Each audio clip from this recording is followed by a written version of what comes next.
సముద్రం అంత శక్తివంతం, అపారమైనటువంటి జలరాశి. ఏదో ఆడుకున్నట్టుగా తరంగాలు అలా వచ్చి వెనక్కి వెళ్ళిపోతాయి, అలా వచ్చి అలా వెళ్ళిపోతాయి తప్ప నిజంగా సముద్రం ఊళ్ళోకి వద్దాం అనుకుందనుకోండి, ఆపగలరా? మీరు ఆపుతారా? నేను ఆపుతానా?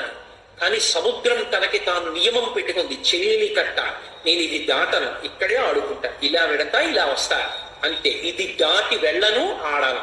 ఎందుకని? అలా కాని ఆడానో ఆట నాది కావచ్చు, మృత్యువు వాళ్ళదవుతుంది, బాధ వాళ్ళదవుతుంది, అందుకు నేను దాటను. పురుషుడు కూడా అంతే, చెలియని కట్ట, ధర్మము చేత చెలియని కట్ట వేసుకుంటాడు.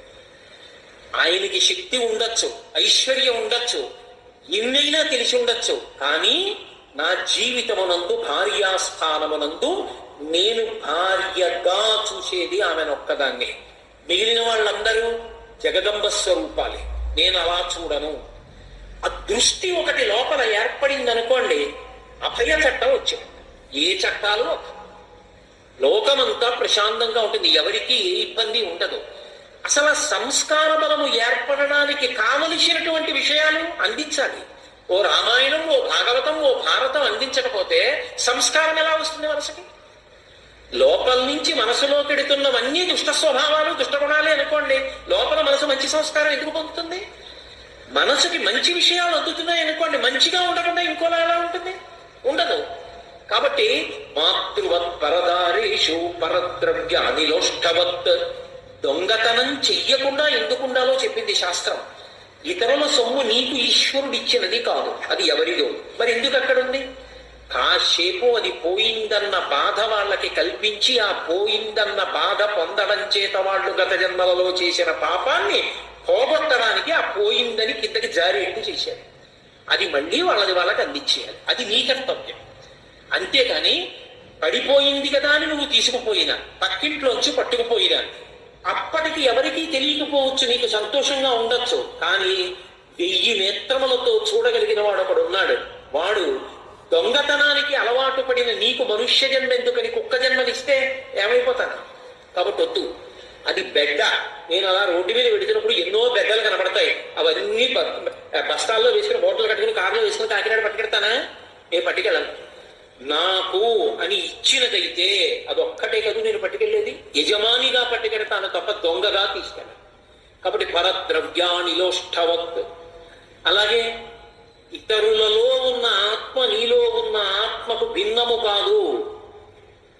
నేను ఒకరిని ఒక మాట అంటే వారు ఎలా బాధపడతారు అన్నదానికి ముందు వాళ్ళు నన్ను అలా అంటే అని ఆలోచించా.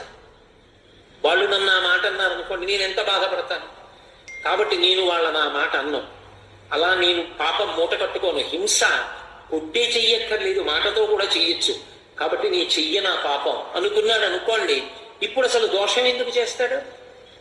ఉపనిషత్తులో చెప్పిన 3 వాక్యాలు చాలు. అన్ని చోట్ల విద్యా గ్రంథాలతో పాటుగా సంస్కారమును నేర్పడానికి వీటి గురించి కూడా చెప్పారనుకోండి. ఎందుకు జరుగుతుంది అరాచకత్వం? మనసులో నాటుకుందన్నాడు, జరగదు. ఈ సంస్కారమును పొందగలిగిన వాడు మనుష్యుడు ఒక్కడే. అందుకే మనుష్యుడు దేని చేత తరిస్తాడంటే ధర్మము చేత తరించిపోతాడు. ఆ ధర్మమును మనుష్యుడు ఆశ్రయించనంత సేపు చెలియలి కట్ట దాటగలిగినటువంటి సముద్రం, ధర్మాన్ని పట్టుకున్నటువంటి వాడు చెలియలి కట్టని గౌరవించినటువంటి సముద్రం. చెలియలి కట్టని గౌరవించడము వచ్చినటువంటి సముద్రము అన్న మాటకు అర్థం ఏంటి? అది ఏ ఇతరులను కూడా బాధ పెట్టేది కాదు. కానీ చెలియలి కట్టని దాటడం అలవాటైపోయినటువంటి సముద్రం ఖచ్చితంగా ఊళ్ళో ఉన్న వాళ్ళందరినీ కూడా ఆస్తి నష్టం, ప్రాణ నష్టం చేసి బాధ పెట్టగలుగుతుంది. దానికి అది క్రీడ కావచ్చు, కానీ ఇతరులు బాధపడతారు.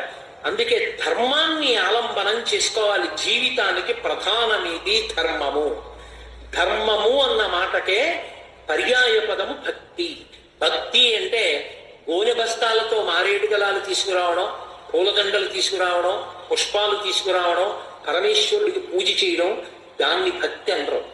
భక్తి అని ఎవరినంటారంటే, ఒక ఉదాహరణ చెప్తుంటారు. వెనకటికి ఒక భూస్వామి ఉండేవాడు. ఆయన దగ్గర 2 పాలేర్లు ఉండేవారు. 2 పాలేర్లలో ఒక ఆయన ఎప్పుడు దగ్గర కూర్చుని, అయ్యా మీరు ఎంత గొప్పవారండి, మీరు ఇంద్రుడండి, చంద్రుడండి, ఉపేంద్రుడండి అని పొగుడుతుండేవాడు. ఇంకొక పాలేరుని పిలిచి యజమాని, రే ఇలా వచ్చి కూర్చో, కాసేపు నీతో మాట్లాడాలి అంటే, ఉండండి మీకేముంది అయ్యగారు, పాలు తాగి హాయిగా కూర్చొని కబుర్లు చెప్తారు, అవుతూ దూడలు వదలాలి, పాలు తీయాలి, నేను ఇప్పుడు కూర్చుని ఉత్త కబుర్లు ఆడటం కుదరదండి అని వెళ్ళిపోతాడు. తకబుర్లు మీతో ఆడుతూ కూర్చోవడం కుదరదండి, నేను పాలు తీయాలని విడిపోయినటువంటి పాలేరుని యజమాని ఇష్టపడతాడా? ఏ పని చేయకుండా పక్కన కూర్చుని ఊరికే పొగుడుతున్నటువంటి వాడిని ఇష్టపడతాడా? పని చేసిన పాలేరుని యజమాని ఇష్టపడతాడు. అలాగే కూర్చుని ఊరికే స్తోత్రాలు చేసేసి పువ్వులు వేసేస్తానంటే పరమేశ్వరుడు సంతోషపడిపోడు. కర్తవ్యతానిష్టతో ధర్మ పరిపాలన చేసిన వాడు, భగవంతుడు ఏది చెప్పాడో అది చేసిన వాడెవడున్నాడో వాడు ధర్మాన్ని పట్టుకున్నవాడు. భగవంతుడు విహిత కర్మ చెప్పాడు, నిషిద్ధ కర్మ చెప్పాడు. ఒరే నీకు 5 ఇంద్రియాలు ఇచ్చాను, సుఖం అనుభవించు, నేను వద్దంటలేదు, చక్కగా అనుభవించు. నీకు వీణ వినాలనుందా? సాంబశివాయ నరేని రాజోపచారాల్లో కీర్తన చేస్తుంటే చక్కగా విను. ఏంటి నీకు పాట వినాలనుందా? భగవంతుడి దగ్గర కూర్చుని నీ కూతురే కూర్చుని నువ్వు పూజ చేసుకున్న తర్వాత వచ్చి ఆ కామాక్షి పరదేవత మీద కంజదలాయతాక్షి అని కీర్తన చేస్తుంటే మురిసిపో. నీకు మృదంగం వినాలనుందా? మంచి మృదంగాన్ని నీ కొడుకు వాయిస్తుంటే భగవంతుడి మ్రోల కూర్చుని ఇది భగవంతుడిచ్చిన అనుగ్రహం అని చెప్పి విను, వచ్చిన ఇబ్బంది ఏం లేదు. లౌల్యములకు కట్టుబడకు, భగవత్ ప్రసాదంగా అనుభవించడం నేర్చుకో. భగవంతుడు వద్దు అన్నది ఏది ఉందో దాని జోలికి వెళ్ళకు, నిషిద్ధ కర్మ జోలికి వెళ్ళకు, విహిత కర్మని విడిచిపెట్టకు. ఉదయం స్నానం చెయ్యి, లేచి స్నానం చెయ్యి. ఇతరుల యొక్క ద్రవ్యమును కోరవద్దు. నిత్యతృప్తితో ఈశ్వరుడు నాకు ఇచ్చినదేదో అది నాకు పరమానందదాయకము అన్న భావనతో జీవితాన్ని గడుపు. ఇప్పుడు ఈశ్వరుడు చెప్పినట్టు బ్రతుకుతున్నవాడెవడో వాడు ధర్మమునందున్నవాడు.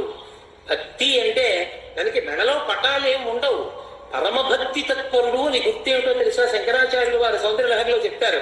జపో జల్ప శిల్పం సకలమపి ముద్రా విరచన గతి ప్రాదక్షిణ్యాక్రమణమశనాహుతి విధి ప్రణామ సందేశ సుఖమఖిలమాత్మర్పణతృషా సపర్యాపర్యాయస్తవ భవతు ఇమ్మే విలసితం అంటారు. నేను ఇప్పుడు మాట్లాడుతున్నాను, నేను ఇప్పుడు మాట్లాడాలి అంటే ఆ మాట నేను తెచ్చుకున్నది కాదు. పరమేశ్వరుడు ఈ కంఠంలో స్వరపీఠికని పెట్టాడు. ఈ స్వరపీఠికని ఆయన పెట్టాడు కాబట్టి నేను పీల్చినటువంటి వాయువు ఆ స్వరపీఠికలోకి వెళ్ళి శబ్దంగా మారుతోంది. ఆ స్వరపీఠిక ఇన్ని మాటలు పలికించగలిగినటువంటిది లేదు కాబట్టే రామా అని ఒక్క నామాన్ని పలుకలేకపోతున్నాయి 83,99,999 జీవులు. కానీ నేను మనుష్యునిగా పుట్టాను కాబట్టి ఒక మాట మాట్లాడి ఎంత కష్టంలో ఉన్నవాళ్ళు శాంతి పొందేట్టు చేయగలరు. నువ్వు డబ్బివ్వక్కర్లేదు. అయ్యా బెంగ పెట్టుకోకండి, పరమేశ్వరుడు ఉన్నాడు, ఎవడు తీశాడో వాడు కూడుస్తాడు.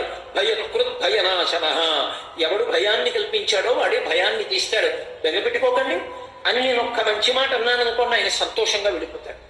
మాటల చేత దేవతలు మన్నన చేసి వరంబులిత్తురు. జిహ్వాగ్రే వర్తతే లక్ష్మి, జిహ్వాగ్రే మిత్రబాంధవాః, జిహ్వాగ్రే బంధనం ప్రాప్తి, జిహ్వాగ్రే మరణం ధ్రువం. ఆ మాట చేత ఏదైనా పొందొచ్చు, మాట చేత ఎంత శత్రుత్వాన్నైనా తెచ్చుకోవచ్చు. కాబట్టి పరమేశ్వరుడు మాటనిచ్చాడు, భగవన్ నామాన్ని పలికి తరించిపోవచ్చు. పరులకు ఉపకారం చేయడానికి మంచి మాటలు చెప్పి తరించిపోవచ్చు. కాబట్టి మాట ఇచ్చినటువంటి పరమేశ్వరుని పట్ల కృతజ్ఞతాభావంతో, ఈశ్వరా నువ్వు నాకు మాట ఇచ్చావు, నువ్వు ఇచ్చిన మాట ఎప్పుడు ఎవరిని బాధ పెట్టేది కాకుండా నేను చూసుకుంటాను అని మాట్లాడే ముందు పరాకు పొందినవాడు ఎవడున్నాడో వాడు పరదేవత పట్ల భక్తితో ఉన్నవాడు. అంతేగాని అక్కడికి వెళ్ళి 4 పూలు పూజ చేసి రావణాసురుడిలాగా బయటికి వచ్చి పనికి మాలిన మాటలన్నీ మాట్లాడుతుంటే వాడు భక్తుడు ఎందుకు అవుతాడు? వాడు భక్తుడు కాడు. అరే ఈ మాట నాకు ఇచ్చిన వాడు ఒకడు ఉన్నాడు, వాడు రేపు పొద్దున్న అడుగుతాడు, ఇంకో 20 ఏళ్ల తర్వాత అయినా వదిలేని శరీరాన్ని వదిలేసినప్పుడు ఎలా ఎందుకు అలా మాట్లాడావు ఆ రోజు నన్ను అడుగుతాడు. అప్పుడు నేను చెప్పుకోవద్దు జవాబు. కాబట్టి అది ధార్మికమైతే మాట్లాడతా, ధర్మం కాకపోతేనే మాట్లాడతా అన్నాడు అనుకోండి. ఇప్పుడు అది భక్తి. జపో జల్ప శిల్పం, మాటల చేత భక్తి. సకలమపి ముద్రా విరచన, నా చేతులు కాళ్ళు ఏవి కదిలినా అనవసరంగా ఎవరికి భయం కలగకూడదు. ఇలా నేను అనకూడదు నా జీవితంలో అనుకుని ఎంతమందో శరీరావయవాలు కదలక బాధపడుతున్నారు, నా అదృష్టం కదులుతున్నాయి, పరదేవతానుగ్రహం అనుకున్నాను అనుకోండి, నేను కదిపేటప్పుడు అమ్మవారిని జ్ఞాపకం తెచ్చుకుంటాను. అప్పుడు ఆయన శరీర కదలికలన్నీ భగవత్ సంబంధమైన ముద్రలే. ఇలా ఏది చేస్తున్నా వెనక భగవంతుని యొక్క అనుగ్రహాన్ని జ్ఞాపకం చేసుకుని బ్రతికిన వాడెవడో వాడు ప్రతినిత్యము ఉత్సవం చేస్తున్నాడు. వెంకటేశ్వర స్వామి వారి కొండకెళ్ళి 7 కొండలెక్కి అష్టదల పారపద్మారాధనం టికెట్ కొనుక్కుని దర్శనం చేసిన వాడే అష్టదల పారపద్మారాధన సేవ చేసిన వాడు వాడు. ఎవడు నిత్యము సేవ చేస్తున్నాడంటే మనమే అడుగుతాం, అహం దూరతస్తే పదం భోజ యుగ్మ ప్రణామిచ్చయా గచ్చ సేవాం కరోమి సహృచ్చేవ యా నిత్య సేవా ఫలం త్వం ప్రయచ్చ ప్రయచ్చ ప్రభో వెంకటేశ అంటాం. నిత్య సేవా ఫలం త్వం ఇవాళ చేయడం కాదు అష్టదల పాద పద్మారాధన, ప్రతిరోజు ప్రతిక్షణం నీ చేసేటట్టుగా చేయనంటాం. ఎలా చేస్తావు? మనస్సు అనేటటువంటి పుష్పాన్ని ఈశ్వరుడి పాదముల దగ్గర పెట్టు. అహింసా ప్రథమం పుష్పం పుష్పమింద్రియ నిగ్రహ సర్వభూత దయా పుష్పం క్షమా పుష్పం విశేషత జ్ఞాన పుష్పం ధ్యాన పుష్పం తప పుష్పం తు సప్తమం సత్యమస్త విధం పుష్పం విష్ణో ప్రీతికరం భవేత్. ఈ గుణములు అలవాటు చేసుకో, నువ్వు ప్రతి క్షణం అష్టదల పాదపద్మారాధనం చేసుకున్నవాడివి. కాబట్టి ధర్మము ఈశ్వరుడు చెప్పినట్లు బ్రతుకుట, ఈశ్వరుడు చెయ్యవద్దు అన్నదాన్ని చెయ్యకుండా ఉండుట. చెయ్యకుండా ఉండడం కారుకి బ్రేకు, చెయ్యగలగడం యాక్సిలరేటర్. లోపలని ప్రయాణం క్షేమం, చేరుకునేది పరమేశ్వరం. ఇది సాధ్యమవడానికి ధర్మాన్ని ఊతంగా ఎవడు పుచ్చుకుంటాడో వాడు మనసు ప్రలోభపడేటట్టు, మనసు ఉద్రేకం పడేటట్టు వాడి ఇంద్రియములు వాడి విషయంలో చెయ్యలేవు. ఎందుకో తెలుసా? రామాయణం చదువుకున్నాడు, రాముడు ఎలా బ్రతుకుతాడో నేర్చుకున్నాడు. రాముడు ఒక మాట అంటాడు, కులీనం వా శుచిం వా యదివా శుచిం చారిత్రమేవ వ్యాఖ్యాతి వీరం పురుషమానినం అంటాడు. ఒక చోట అంటాడు, ఒకడు మంచివాడా ఒకడు చెడ్డవాడా అన్నదాన్ని దేని బట్టి నిర్ణయించాలి? ఎవడో ఏదో సంతోషం కొద్దీ పొగిడాడని కాదు, ఎవడో మనసులో అక్కసు పెట్టుకుని తిట్టాడని కాదు. దేని బట్టి నిర్ణయించాలో తెలుసా? వాడి ప్రవర్తనని బట్టి నిర్ణయించాలి. ఆయన ఎలా ప్రవర్తిస్తూ ఉంటాడు, ఆయన ప్రవర్తన ఎప్పుడు ఎలా ప్రవర్తించినా అది ధర్మమునకు కట్టుబడుతుంది. రాముడికి ఏది ఇష్టమో తెలుసా? జీవితంలో చాలా మంది సీతమ్మ ఇష్టం అనుకుంటారు, కాదు. తండ్రి పోయినా, సీతమ్మ దూరమైనా, ఇంకొక కష్టం వచ్చినా రాముడు నిత్యతృప్తుడు. అందుకే నవమి నాడు పుడతాడు. ఎంత పెట్టి దేన్ని హెచ్చవేసినా 9 రావాలి. అది నవమి తిథి యొక్క గొప్పతనం. 9 9 9 9 9 2 18 8 1 9 9 3 27 7 2 9 9 4 36 6 3 9 9 5 45 4 5 9. రాముడికి కష్టం రానివ్వండి, సుఖం రానివ్వండి, సంతోషంగా ఉంటాడు. దేనికి సంతోషంగా ఉంటాడో తెలుసా? ఒకటే కారణం, నా ధర్మం నేను నెరవేర్చానా అదొకటే చూసుకుంటాడు. నేను ఇవాళ సంధ్యావందనం చేశానా సంతోషం, నేను ఇవాళ శాస్త్రంలో చెప్పిందే చెప్పానా సంతోషం, నేను ఇవాళ భగవంతుడు చెప్పినట్టే బ్రతికాను కదూ, నేను ఎక్కడ ఆయన చెయ్యొద్దన్నది చేయలేదు కదూ, ఆయనకి సంతోషం. మిగిలినవి వస్తాయి జీవితంలో, ఉత్థాన పతనాలు. ఈశ్వరుడు ఉన్నాడు, నా ధర్మానుష్ఠానము నన్ను రక్షిస్తుంది. ధర్మం అన్న మాట రాముడు జీవితంలో ఒకే ఒక్క చోట ఒక్కసారి వదిలేస్తే 2 కాండలు లేవు. రాముడు సుగ్రీవుడితో స్నేహం చేయడం మానేసి వాలితో స్నేహం చేస్తే వాలికి రావణాసురుడికి ఒప్పందం ఉంది. వాలంటే మహాభయం రావణాసురుడికి. పాకకి చుట్టి 4 సముద్రాల్లో ముంచాడు. అంతటి మహాబలవంతుడు. చిటికేస్తే పరిగెత్తుకొచ్చి సీతమ్మని ఇచ్చిస్తాడు. కానీ వాలి చచ్చిపోతూ అడిగాడు, ఎందుకు నాతో స్నేహం చేయలేదు, సీతమ్మని ఇప్పిద్దును కదా అన్నాడు. ధర్మం తప్పిన నీతో స్నేహం కన్నా ధర్మంలో ఉన్న నీ తమ్ముడు నాకు ఇష్టం, అందుకే ధర్మం ఎక్కడుందో అక్కడ నిలబడ్డానన్నాడు. రామో విగ్రహవాం ధర్మ. ఇంకో 2 కాండలు వెళ్ళాయి, సుందరకాండ, యుద్ధకాండ. 2 కాండలు గడిచినా సరే ధర్మమే నాకు కావాలని మనుష్యునిగా పుట్టిన రాముడు నిలబడ్డాడు. కాబట్టే ద్వాపర యుగం దాటిపోయిన తర్వాత కలియుగంలో కూడా వాడవాడలా రామాలయాలు, రామనామము అలాగే ఉంది. ధర్మము చేత మనిషి తరిస్తాడు. ధర్మమే నీకు నిగ్రహ శక్తిని ఇస్తుంది. రాముడు ఎక్కడ తప్పు చెయ్యలేదు అని అనకూడదు. తప్పు రామాయణం బాగా చదవండి. రాముడు కూడా తప్పులు చెయ్యబోయాడు, ఎన్నో చోట్ల చేయబోయాడు రాముడు. ఒకానొకప్పుడు రాముడికి పిచ్చి కోపం వచ్చేసి సీతమ్మ కనపడకపోతే, ఈ లోకాలన్నిటినీ లయం చేస్తాను, దేవతలు కూడా నరవరు, నా నారాచ బాణ ప్రయోగం చేస్తున్నాను లక్ష్మణ అని బాణం తీసి సంధించబోయాడు. నిజంగా అది చేస్తే విద్య నేర్పిన వశిష్ఠుడు విశ్వామిత్రుడు తలంచుకుని ఉండేవాడు. తన భార్య కనపడకపోతే ఇంతమందిని శిక్షిస్తాడా? లక్ష్మణస్వామి వచ్చి కాళ్ళ మీద పడ్డాడు. కాళ్ళ మీద పడి, అన్నయ్య చెయ్యొచ్చా? ఇలా చెయ్యకూడదు. చంద్రే లక్ష్మి, ఆ చంద్రుడికి కాంతి ఎలా ఉంటుందో, సూర్యుడికి ప్రభ ఎలా ఉంటుందో, నీకు తైజానుత్తమం యశాహ, మంచివాడు ధర్మం తప్పడని నీ నడవడి చేత కీర్తి ఉంది. మచ్చొస్తుందన్నయ్య. ఒక్కసారే ధర్మం తప్పినా నీ నడవడి మొత్తం మీద రాముడు ఒక్కసారి ధర్మం తప్పి బాణాలు వేశాడంటారు. వద్దన్నయ్య, ధర్మాన్ని వదిలిపెట్టద్దన్నయ్య అంటాడు. అంతే. తమ్ముడా, నువ్వు చెప్పిన మాట నిజం రా అన్నాడు. నీకు తెలియకపోవచ్చు, వినడం చేత కావాలి కనీసం. ఇహ సంతో నవాసంతి సతోవా నానువర్తసే తథాహి విపరీతాతే బుద్ధిరాచారవర్జిత అంటుంది సీతమ్మ. నీకు తెలియకపోవడం తప్పు కాదు, ఒకళ్ళు చెప్పినప్పుడు వినడం చేతనై ఉండాలి. అది కూడా నా చేత కాదంటే ఇక పరమేశ్వరుడు కూడా రక్షించలేడు. రావణాసురుడు పాడైపోవడానికి కారణం అదే, ఎవరు చెప్పినా వినకపోవడమే. దుర్యోధనుడు పాడవడానికి కారణం అదే. జానామి ధర్మం నచమే ప్రవృత్తి, జానామ్యధర్మం నచమే నివృత్తి, తదాపి శోకేన హృది స్థితేన యథా ప్రవృత్తోస్మి తథా కరోమి అన్నాడు. నాకు తెలియదా ధర్మం ఏమిటో? తెలుసు, నేను చదువుకున్నాను, నాకు ఇష్టం ఉండదు చెయ్యాలని. నాకు అధర్మం తెలియదా? తెలుసు, కానీ నాకు అది చేయకుండా ఉండలేను అని మెట్ట వేదాంతం అంటారు. ఇక్కడ కూర్చున్న ఈశ్వరుడే నాతో అధర్మం చేయిస్తున్నాడు, కాబట్టి ఆయన ఎలా చెప్తే అలా చేస్తున్నాడు, మీరెందుకు నాకు పాఠాలు చెప్తారంటాడు. ఇలా మెట్టవాదాంతం చెప్పి వచ్చిన వాళ్ళు చెప్పిన మంచి మాటలు వినలేదు కాబట్టి తొడలు విరిగి పడిపోయాడు కురుక్షేత్రంలో. 10 తలలు తెగి పడిపోయాడు రావణాసుడు. తెలియకపోవడం ఎప్పుడూ తప్పు కాదు. మాట మంచిది విన్నప్పుడు దాన్ని అనుష్ఠానం చేసి మార్చుకోకపోవడం మాత్రం పెద్ద తప్పు. మనుష్యుని జీవితంలో ధరించడానికి ప్రధానమైన మార్గం ఎక్కడుంటుంది అంటే విని ధర్మాచరణమును ప్రారంభించుట. ధర్మాచరణము చేత తృప్తిని పొందాలి, అంతేకాని ఎంత ఉంది అన్న దాని పట్ల తృప్తి కాదు. నేను ధార్మికంగా ఉన్నానా, రాముని యొక్క తృప్తి అదొక్కటే జీవితం. అందుకే ఈ మాట ఎవరు చెప్పారో తెలుసా? మొట్టమొదట నాన్నగారు నన్ను 14 ఏళ్ళు అరణ్యవాసానికి వెళ్ళమన్నారమ్మా, వెళ్ళిపోతానని తగుదునమ్మా అని బయలుదేరుతున్నావు, బానే ఉందిరా. అంత తేలికైన మాట కాదు నాన్నగారు చెప్పింది.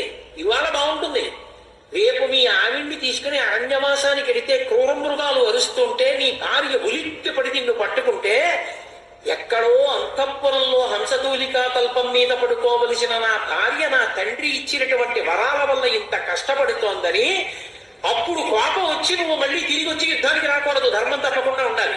అంతేకాదు, ఆ కోపం మనసులో పెట్టుకుని నిష్కారణంగా యజ్ఞతూరి తప్పకూడదు. నిలబడగలవా?